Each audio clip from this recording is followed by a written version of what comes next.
লিখেছে বৈষম্য বিরোধী পোলাপান পেলেই গুলি করো, জামাত শিবির পেলেই গুলি করো, হুজুর পেলেই গুলি করো। ঠিক না ঠিক? হেফাজতে কত হুজুর মারা গেছে তার হিসাব আছে? হিসাব আল্লাহর কাছে আছে। কার কাছে? আল্লাহর কাছে। ব্রাহ্মণবাড়িয়ার 18 হাফেজকে গুলি করে মারা হলো। কয়জন? 18 হাফেজ। কোনো বিচার হয়নি। 57 জন আর্মি অফিসার আছে না নাই? এই সবগুলোর বিচার করবেন কে? এবার তার হাত যখন সাক্ষী দিবে তার আর করার কিছুই নাই। সাইদকে আল্লাহ জিজ্ঞেস করবেন তুমি কি চাও? সাইদ বলবে ও যত মসজিদ করেছে, যত রাস্তা করেছে, কালভার্ট করেছে, সব সওয়াব আমারে দিয়ে দেন।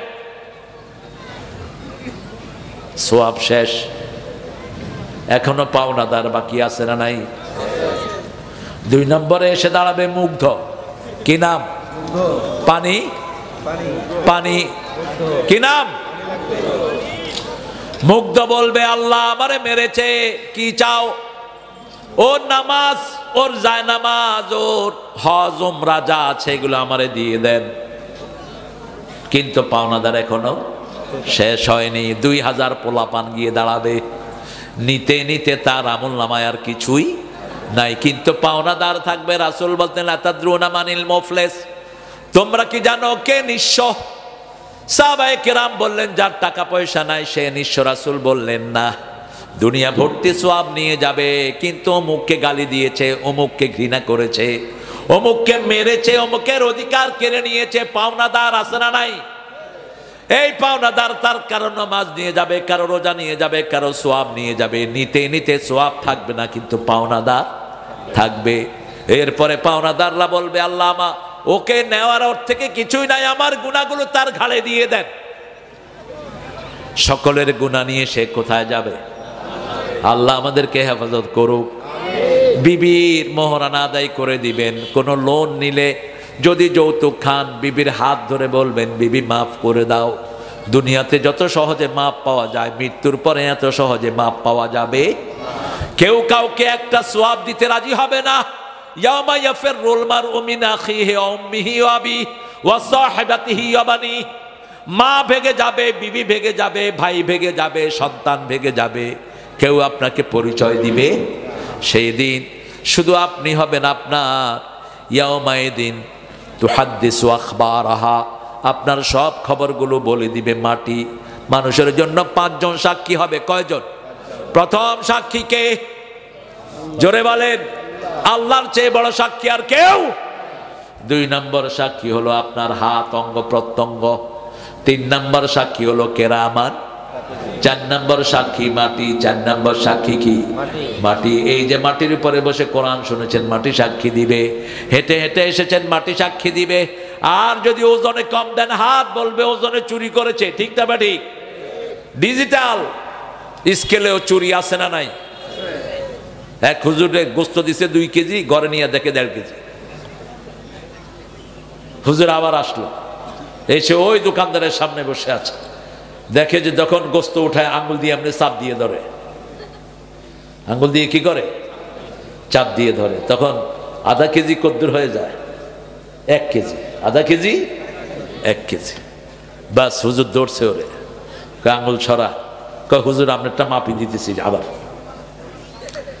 এইভাবে কতজনের জমি চুরি করে, কতজনের সম্পদ চুরি করে।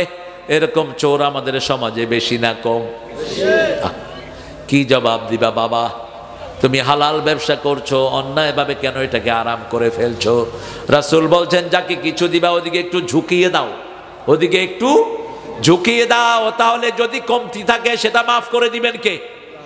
আল্লাহ মাফ করে দিবেন। আবার মসজিদে নববীর সামনে একজন লোক বসে ব্যবসা করছে। রাসূল খেজুরের নিচে হাত দিলেন, দেখলেন ভিজা, উপরে শুকনা, নিচে কি? ভিজা। রাসূল বললেন ভিজা কেন? কয় বৃষ্টি হয়েছে। তো বৃষ্টি হলে উপরে ভিজবে না নিচে ভিজবে? ওর ভিজছে কোথায়? নিচে। রাসূল বললেন মান গাসসালাইসা ফিনা, যে ধোঁকাবাজ সে আমার উম্মত নয়। ধোঁকাবাজি করবেন না, উম্মত হওয়া যাবে। সে আল্লাহ বলছেন হিসাব দিতে হবে কার কাছে? প্রথম হিসাব কিসের? জোরে বলেন, নামাজ পড়বেন তো? কারা কারা একটু হাত দেখান।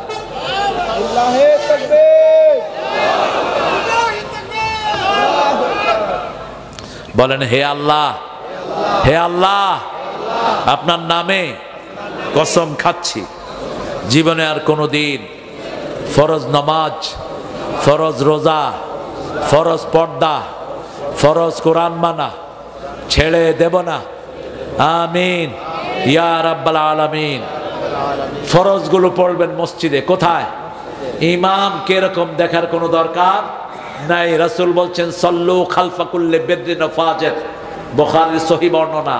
ইমাম একটু আমলে কমতি থাকুক, একটু অপরাধমূলক থাকুক অথবা নেককার থাকুক, তার পিছনে নামাজ আদায় করবা। মসজিদে নববীর দায়িত্ব যখন মুনাফিকরা নিল, যারা ওসমান রাদিয়াল্লাহু আনহুকে হত্যা করেছে, ওসমান রাদিয়াল্লাহু আনহুকে সাহাবায়ে কেরাম জিজ্ঞেস করলেন, আমরা মসজিদ নববীতে নামাজ পড়বো নাকি?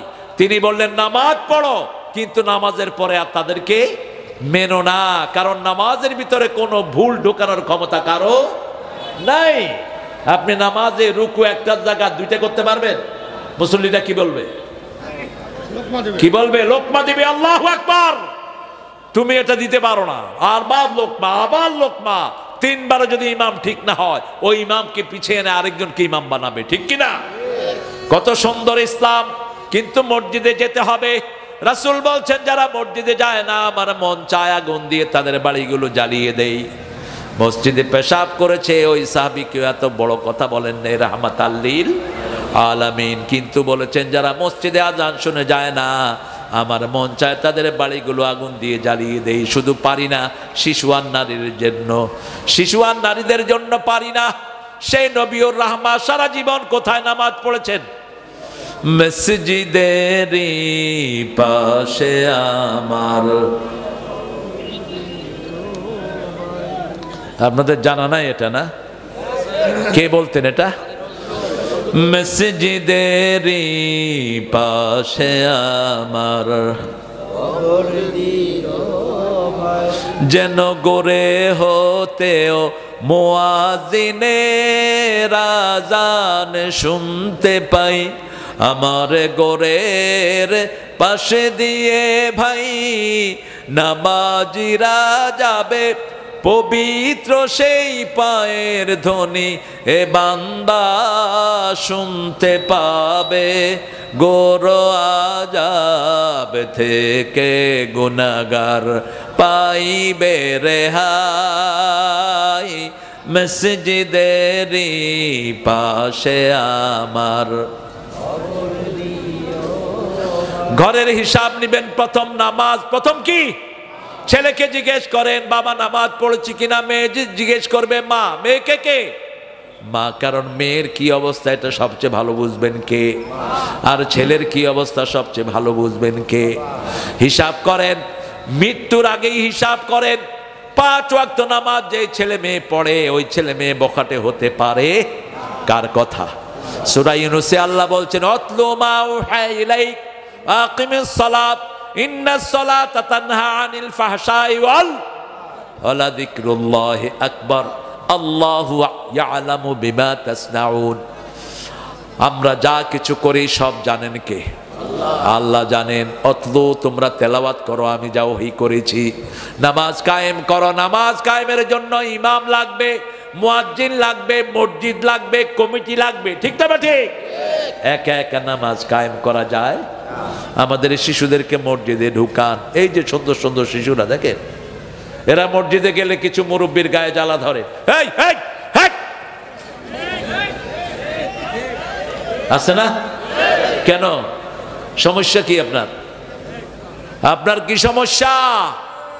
টার্কিতে সব মসজিদের সামনে লেখা, উইদাউট চাইল্ড মস্ক ইজ গ্রেভিয়ার্ড। যে মসজিদে শিশু নাই ওটা কবরস্থান। ইল্লাল্লাহ আদনাহা ইমাতাতুল আযা আনিত তরিক। ইমানের 70টার শেষটা হলো রাস্তা থেকে কষ্টদায়ক জিনিস সরিয়ে দেয়া। রাস্তায় একটা গর্ত দেখলেন, বালু দিয়ে বন্ধ করে দেন, আপনি জান্নাতি হয়ে যাবেন। মদিনায় একটা গাছ পড়ে রাস্তা বন্ধ হয়ে গেছে, বুখারীর হাদিস। একজন সাহাবী গাছটা কেটে রাস্তা পরিষ্কার করে দিয়েছেন। রাসূলের মাধ্যমে আল্লাহ তাকে জান্নাতের খোঁজ খবর দিয়ে দিয়েছে। কারো রাস্তা বন্ধ করা জায়েজ? আপনি কাউকে রাস্তা খুলে দিলে আপনাকে জান্নাতের রাস্তা খুলে দিবেন কে? একজন ইহুদির খানি ক্ষেতের পানি বন্ধ করেছে একজন মুনাফিক মুসলমান। ইহুদি গিয়ে রাসূলের কাছে বিচার দিলেন, তার নেতার কাছে বিচার দিল না, কারণ ইহুদিও জানে তার নেতা বাটপার, ঠিক কিনা? তার নেতার কাছে কোনো ইনসাফ নাই। রাসূল বললেন পানি ছেড়ে দাও। ওই লোকটা বলল আমি কালেমা পড়েছি, আপনি কেমনে ইহুদির পক্ষে রায় দিলেন? রাসূল বললেন উমিরতু লিআদিলা বাইনান নাস, আমাকে আল্লাহ আদেশ করেছেন সকল মানুষের মধ্যে আদল করার জন্য, ঠিক না ঠিক? আমি সত্য যেটা সেটাই করব। আ'দিলু হিয়া আকরাবু লিত-তাকওয়া, তোমরা আদল করো, আদল করলেই তাকওয়া দান করবেন কে? আর তাকওয়া হলেই জান্নাত দিয়ে দিবেন কে? তাকওয়া আছে যেখানে জান্নাত আছে সেখানে। এই যে চোখটাকে অবনত রাখবো, তাহলে জান্নাত দিবেন কে? এত নয় যেখানে, ও এটাই তো মেইন রোড বোধহয়। আল্লাহ রাব্বুল আলামিন বড় সুন্দর করে সব গুছিয়ে দিয়েছেন। ওই লোকটার বিচার মনোপুত হলো না, গেলেন আবু বকরের কাছে, গিয়ে বলছেন আবু বকর বিচারে সানি করাতে এসেছি। তিনি জিজ্ঞেস করলেন প্রথমে করেছেন কে? কয় মুহাম্মদ সাল্লাল্লাহু। নরম মানুষ বলছে রাসূলের উপর বিচার করার ক্ষমতা কারো? চলে গেলেন ওমরের কাছে। ঠান্ডা না গরম? বেশি না কম? ওমর যে রাস্তায় উঠতো ওই রাস্তায় শয়তান থাকতো না, বুখারীর হাদিস। ওমর উঠেছে এখানে, শয়তান যদি দেখতো ওই মাথায় ওমর উঠছে, শয়তান ওখান থেকে পালিয়ে যেত। আরো আস্তে কোন সুবহানাল্লাহ। কেন ওমরের এত দাপট ছিল? কেন? আশাদ্দুহুম ফি আমরিল্লাহ, যেভাবে আল্লাহ বলেছেন সেইভাবে পালন করতেন ওমর ফারুক রাদিয়াল্লাহু আনহু। কোরআনের 7 জায়গায়, কেউ কেউ বলেছেন 23 জায়গায় ওমরের সিদ্ধান্তের উপর আয়াত নাজিল করেছেন কে? ওমর একটা বলেছেন, আর সব সাহাবী একটা বলেছেন, ওমরেরটাই পছন্দ করেছেন কে? এটা তার একটা জায়গা। ওমরকে গিয়ে বললেন ওমর বিচারে সানি করাতে এসেছি। কে করেছে? মুহাম্মদ সাল্লাল্লাহু। ভিতর থেকে তলোয়ার আনলেন, এক কোপ মারলেন, গর্দান শরীর থেকে পড়ে গেল মাটিতে। আর জোরে কন্না আল্লাহু আকবার। যারা আলেমদেরকে মেরেছে এদেরকে এইভাবে খুন করা দরকার। বৈষম্য বিরোধী পোলাপানের বুকে যারা গুলি চালিয়েছে এদেরকে এইভাবে কল্লা ফেলে দেয়া দরকার। সাইদের বাড়ি কোথায়? কোথায়? গত 30 বছর বাংলাদেশ যারা শাসন করছে তাদের বাড়ি কোথায়? দুইটারই শ্বশুর বাড়ি কোথায়? হ্যাঁ, তার মানে উত্তরবঙ্গই বাংলাদেশটাকে নেতৃত্ব দিচ্ছে। ইসলামের নেতৃত্ব যেন উত্তরবঙ্গে স্থাপিত হয়, বলেন আমিন। বাংলাদেশের খাদ্য ভান্ডার কোন বঙ্গ? সবচেয়ে বেশি লিচু পাওয়া যায় কোথায়? আম, শুটকি, চাউল, কয়লা, কি নাই আপনাদের? আল্লাহ সব দিয়েছে। রান্না করার জন্য কি দিছে? কয়লা দিয়ে রান্না, কয়লা, গ্যাস, স্বর্ণ। হুজুরের বাড়ি কোথায়? ও, আসল জায়গা সৈয়দপুরের সৈয়দ, আল্লাহ কবুল করুক। রাসূল সাল্লাল্লাহু আলাইহি ওয়াসাল্লাম বিচার করেছেন, শুনেই ওমরের মাথা গরম। সারা মদিনায় ছড়িয়ে পড়লো কাতালা ওমর মুসলিমান, ওমর মুসলমান খুন করেছেন। রাসূলের কাছে তার আত্মীয় স্বজন বিচার দিল। রাসূল সাল্লাল্লাহু আলাইহি ওয়াসাল্লাম উঠলেন আর বললেন লা আযুন আন্না ওমর ইয়াশতারি কাতলা আখিল মুসলিম, আমি ধারণাই করতে পারি না আমার ওমরের হাত কোন মুমিনের রক্তে রঞ্জিত হতে পারে। সাথে সাথে আয়াত নাজিল হলো। জিবরাইল আমিন আলাইহিস সালাম আসলেন, সূরা নিসার 65 নম্বর আয়াত। ফালা ওয়া রাব্বিক, পড়েন, ফালা ওয়া রাব্বিকা লা ইউমিনুন হাত্তা ইউহাক্কিমুকা ফীমা শাজারা বাইনাহুম ثم لا يجدوا في أنفسهم حرجا مما قضيت ويسلموا تسليما। এত সুন্দর কথা আল্লাহ ছাড়া আর কেউ বলতে পারে? একটু কোরআন পড়বেন প্রিয় ভাইয়েরা, একটু কোরআন কোরআন কোরআন। আমি বলেছি ডাক্তার ইউনূস সব প্রাইমারি স্কুল বন্ধ করে হেফজখানা বানায় দাও, অথবা প্রাইমারি স্কুলে 20 পারা কোরআন ঢুকিয়ে দাও। আমাদের ছেলেদের মতো ব্রেইনি ছেলে দুনিয়ার কোন দেশে নাই। এরা খেলতে খেলতেই 20 পারা মুখস্থ করে ফেলবে। আমাদের হেফজখানাতে 9 মাসে পুরা কোরআন মুখস্থ করে শিশু আছে না নাই? কাজী ইব্রাহিমের নাম শুনেছেন, মাত্র 35 দিনে পুরা কোরআন মুখস্থ করেছে। তার আব্বা মাত্র 29 দিনে 30 পারা কোরআন মুখস্থ করেছে। কি জাহিদ! আপনাদের এই রংপুরে ছিল তার পড়াশোনা সব। আমার সম্পর্কে ভাগনা হয়, এই রংপুরেই বেড়ে উঠেছে, রংপুরেই বিয়ে করেছে। ওই যে তিস্তা ব্যারেজ আছে না, ওখানে ডালিয়া 72 রংপুর তৈরি। রংপুরের সৌরভ অনেক বেশি। এত সুন্দর লিচু দিনাজপুরে হয়, নাম দিছে চায়না থিরি। কেন? এটাকে দিনাজপুরে এক দিলে কি হইতো? এই যে ছোট মনতা, এটা গেল না। আর চায়নার বান্দররা এগুলো চোখে দেখছে?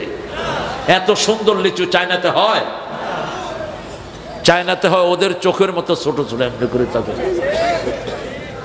কুত্তা খোর, কি খোর, যা জেতা সব খায়। তেলি চোরা ভেজে মুড়ি দিয়ে খাইতেছে। নিউ ইয়র্কে আমি বললাম hotel waiting, do you know cockroach? What? মুড়ি একখানে, তেলি চোরা বলেন তো আপনারা, তেলাপোকা। এই তেলাপোকা আরেকখানে, তেলাপোকা খাচ্ছে আর মুড়ি খাচ্ছে, মানুষের সামনে বসে বসে খাচ্ছে। শয়তান এদেরকে দেখলে সালিউট দেয়, আমি আর কি শয়তান, তুই আমার ওস্তাদ। আমরা হালাল জিনিস খাই, সুন্দর জিনিস খাই, ঠিক না ঠিক? 3টা শর্ত আল্লাহ দিলেন, মুমিন হবা না যতক্ষণ রাসূলের বিচার মেনে না নাও। রাসূল বলেছেন কেউ যদি চুরি করে, অভাব না থাকার পরে যদি চুরি করে, আল্লাহর আইন হলো তার হাত কেটে দাও। তবে পেটের হিসাব আগে নিবেন। কেউ যদি অভাবের তাড়নায় চুরি করে, তার জন্য হাত কাটার আইন নাই, আইন নাই, আইন নাই। ওমরের সময় মিশরে একবার দুর্ভিক্ষ শুরু হলো। ওমর লিখিত চিঠি দিলেন, এই কোন চোরকে ধরে হাত কেটে দিবে না, আগে জিজ্ঞেস করবা ক্ষুধার যন্ত্রণায় চুরি করেছে কিনা। যদি ক্ষুধার যন্ত্রণায় চুরি করে, তাকে খাদ্য দিয়ে তারপরে বিদায় করে দাও, কোনো বিচার নাই তার। সুবহানাল্লাহ বলবেন। আমাদের দেশে স্বভাব চোর বেশি না অভাব চোর বেশি? স্বভাব চোর। অভাব চোরে 10 টাকা, 20 টাকা, 500 টাকা, 3000 টাকা চুরি করে, আর ওই শয়তানগুলো হাজার হাজার কোটি টাকা চুরি করে। ওনার কাজের পোলা মাত্র 400 কোটি টাকার মালিক। কত কোটি টাকা সরিয়েছে, ঠিক না ঠিক? অফিস আদালতে প্রতিদিন 1000 কোটি টাকার ঘুষ লেনদেন আছে না নাই? এগুলোর সুরাহা কে করবে? তোমাদেরকে করতে হবে, কারণ আল্লাহ হিসাব নিবেন। হিসাব নিবেন কে? আল্লাহ বলছেন, নবী বলে দাও 10 জন লোক যার আন্ডারে থাকবে। কয়জন? 10 জন। ওই নেতাকে আল্লাহ ডেকে আনবেন, ডেকে এনে জিজ্ঞেস করবেন, ও নেতা, ওই যে তোর আন্ডারে যে লোকগুলো, ওই লোকগুলো কি বলে তোর ব্যাপারে? 10 জন লোক যদি বলে আমার নেতা ছিলেন খুব ভালো, আমার নেতা ইনসাফ করেছে, আমার নেতা কারো সম্পদ মেরে খায়নি, ওখান থেকে তার জন্য জান্নাত বরাদ্দ হয়ে যাবে। আর 1 জন লোক যদি বলে আল্লাহ আমারে চোখ গরম করেছে, আমাকে এলাকায় থাকতে দেয়নি, আমার চাকরি খেয়েছে, আমারে জেলে দিয়েছে, যতক্ষণ ওর অধিকার না দিবে ততক্ষণ তার মুক্তি কি দিবে? অধিকার, তার সওয়াব দিয়ে দিবে। কিন্তু পাওনাদার অনেক বেশি। যেমন সাইদ এসে বলবে কিয়ামতের ময়দানে বিচার, প্রথম হিসাব হবে নামাজের, বিচার শুরু হবে রক্তের। বলতেন রাহমাতাল লিল, আল্লাহ ডেকে বলবেন, এই সাইদ তোমাকে মেরেছে কে? সাইদ বলবে বেআইয়ে যামবিন কুতিলাত, for what reason they will kill me, কেন তারা আমাকে হত্যা করেছে? সাইদ জানবে না কেন হত্যা করা হলো। বলবে তোরে মেরেছে কে? সাইদ বলবে পুলিশ। পুলিশ বলবে হাসিনা। ঠিক না বে ঠিক? পুলিশ বলবে কে? তখন তো আর ফোর্স নাই। কার সামনে? কার সামনে? কথায় কথায় মানুষকে উঠিয়ে নিয়ে গেছো। একটা ছেলে শেখ মুজিবের ছবি আঁকছে, ছোট ছেলে, ছবিটা একটু বেঁকা হয়েছে, ওই ছেলেকে 6 মাসের জেল। ছবি বাঁকা হলো কেন? মূর্তি একটা ভাঙছে কেনাকে, কুষ্টিয়ার শত শত হুজুরকে জেলখানায় দিয়েছে। এখন দে, এখন তো তোর বাপের মূর্তির উপর পোলাপান পেশাব করে দিয়েছে। ঠিক না ঠিক? কোন মূর্তি থাকতে পারবে না বাংলাদেশে। মূর্তির সাথে আমাদের কোনো সম্পর্ক। হিন্দু ভাইরা, তোমাদের কিতাব খুলে দেখো, তোমাদের একটা কিতাবে মূর্তির পক্ষে একটা কথা নাই। তোমরা মূর্তি পূজা করো, কিছুদিন পরে কোথায় নাও? কোথায় নাও? কি করো? পানি খা। 1 বছর খাবি, কয় বছর? কি সুন্দর সুন্দর গান গায়। এই যে জাতীয় সঙ্গীত যেটারে বানাইছে, এটাও মূর্তি নিয়ে গাওয়া। আমার সোনার বাংলা, বাংলাতে মায়ের মতো মূর্তি হিসাবে দেখিয়েছে এই ঠাকুর।